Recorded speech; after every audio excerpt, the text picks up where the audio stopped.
এই পার্সেন্ট যুক্ত ম্যাথগুলো সলভ করা কিন্তু খুবই সহজ। জাস্ট আপনারা একটা নিয়ম মনে রাখবেন। দেখুন, আমি যদি এখানে লিখি 5%, এই যে সংখ্যাটা এর সাথে কিন্তু পার্সেন্ট যুক্ত করেছি, যার ফলে আমরা যখন এটার নর্মাল যে মানটা সেটা যখন বের করব তখন অবশ্যই আমাদের 5-এর নিচে 100 দিয়ে কী করতে হবে বলুন তো, ভাগ দিতে হবে।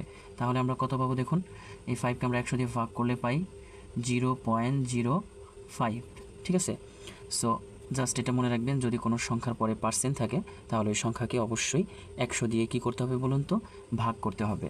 সো দেখুন এইখানে ম্যাথটায় এখানে কিন্তু এই যে 80% দেওয়া আছে। ঠিক আছে, সো আমরা এই 80%কে কিন্তু আমরা এইভাবে লিখতে পারি 80 ডিভাইডেড বাই 100 প্লাস এখানে যেহেতু 60% দেওয়া আছে, সো আমরা এখানে লিখতে পারি 60 ডিভাইডেড বাই 100 লিখলাম।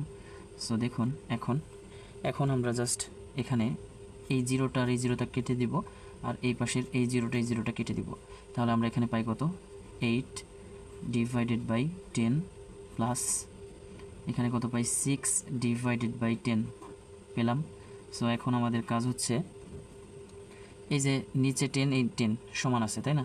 সো আমরা এখানে একটা সমান দাগ টেনে, যেহেতু এই পাশের সংখ্যা এই পাশের সংখ্যা সমান, সো আমরা কিন্তু এখান থেকে একটা 10 কমন নিতে পারি। ঠিক আছে, আর এই উপরে থাকবে কত, 8, আর এই প্লাসের প্লাস, আর এই যে 6-এর 6 এখানে বসবে।